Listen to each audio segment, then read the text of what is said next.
Good morning student. मैं शेफाली रावत आप सभी को कक्षा 12 में मनोविज्ञान पढ़ाऊंगी। कक्षा 11 में आप सभी ने मनोविज्ञान को पढ़ा है और आप ये जानते हैं कि मनोविज्ञान प्राणियों के व्यवहार का अध्ययन करने वाला विज्ञान है। प्राणियों के व्यवहार में एक व्यवहार सीखना है, जिसे अंग्रेजी में लर्निंग भी कहते हैं।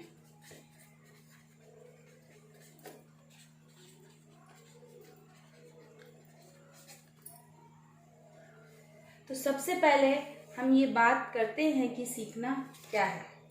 सीखना जीवन पर्यंत चलने वाली एक प्रक्रिया है, यानी हम उम्र के हर दौर में कुछ ना कुछ सीखते रहते हैं।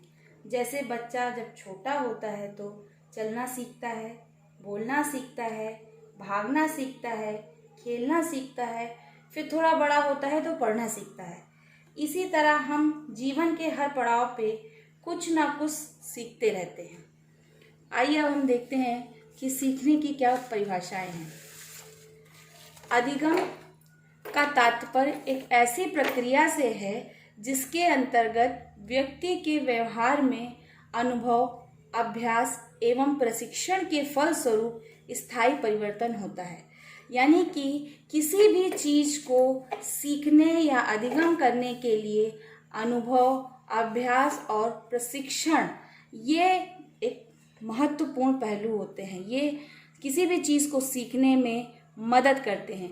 इन्हीं के माध्यम से जब व्यक्ति के व्यवहार में स्थायी परिवर्तन आता है तो हम कहते हैं कि व्यक्ति जो है किसी उस चीज़ को सीख गया है। जैसे हम साइकिल चलाना सीखते हैं तो जब हम साइकिल चलाना शुरू करते हैं तो गिरते हैं, फिर चलाते हैं, फिर गिरते हैं, फिर चलाते हैं, यानी हम बार बार साइकिल चलाने का अभ्यास करते हैं और एक समय ऐसा आता है कि हम साइकिल चलाना सीख जाते हैं। यानी कि हमारे व्यवहार में एक स्थायी परिवर्तन आ जाता है और वो स्थायी परिवर्तन होता है कि हम साइकिल चलाना सीख जाते हैं।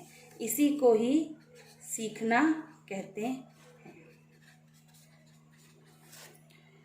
गेट्स व अन्य मनोवैज्ञानिकों के अनुसार अनुभव के द्वारा व्यवहार में होने वाले परिवर्तन को सीखना या अधिगम कहते हैं। सीखना को अधिगम भी कहा जाता है और इंग्लिश में इसे लर्निंग कहते हैं।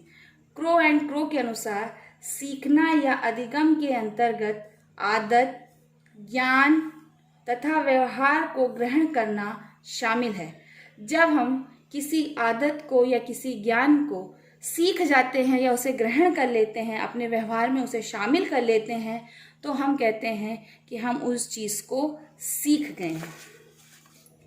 पाल के अनुसार अधिगम व्यक्ति में एक परिवर्तन है जो उसके वातावरण के परिवर्तनों के अनुसार होता है। यानी सीखना एक ये भी है कि हमारे वातावरण में जो भी परिवर्तन आ रहा है, जो भी चेंजेस हो रहे हैं, उन परिवर्तनों के साथ साथ हम अपने व्यवहार को भी उसी के अनुरूप ढाल लें, उसके साथ समायोजन कर लें, तो हम उस चीज़ को सीख जाते हैं। उपरोक्त परिभाषाओं के आधार पर यह कहा जा सकता है कि अधिगम द्वारा मनुष्य के व्यवहार में परिवर्तन होता है। सीखना नए अनुभवों को ग्रहण करना है। यह प्रक्रिया जीवन भर चलने वाली प्रक्रिया है।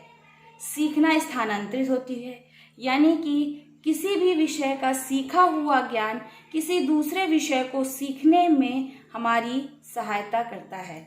यह एक मानसिक प्रक्रिया है, क्योंकि जो भी चीज़ हम सीखते हैं उसमें हमारा मस्तिष्क, हमारी मानसिक क्रियाएं भी शामिल होती हैं, इसीलिए यह एक मानसिक प्रक्रिया होती है। यह एक सक्रिय एवं सृजनात्मक प्रक्रिया है। सक्रिय क्यों होती है? क्योंकि जब भी हम किसी चीज़ को सीखते हैं तो हम हमेशा कुछ ना कुछ कार्य करते हैं। अगर जब हम सीख रहे होते हैं, अगर हमसे गलती होती है तो फिर हम अपनी उस गलती को सुधारते हैं, दूसरे तरीके से प्रयास करते हैं। इसलिए सीखना एक सक्रिय और सृजनात्मक प्रक्रिया होती है। जब हम कुछ सीखते हैं तो कुछ ना कुछ उसमें सृजन करते हैं, कुछ कभी नया कुछ करने की कोशिश करते हैं, इसलिए सीखना एक सृजनात्मक प्रक्रिया भी होती है। यह एक सार्वभौमिक प्रक्रिया होती है। तो स्टूडेंट, अभी तक हम लोगों ने ये जाना कि सीखना हम व्यक्ति के व्यवहार में आए हुए स्थायी परिवर्तन को कहा जाता है। Thank you student.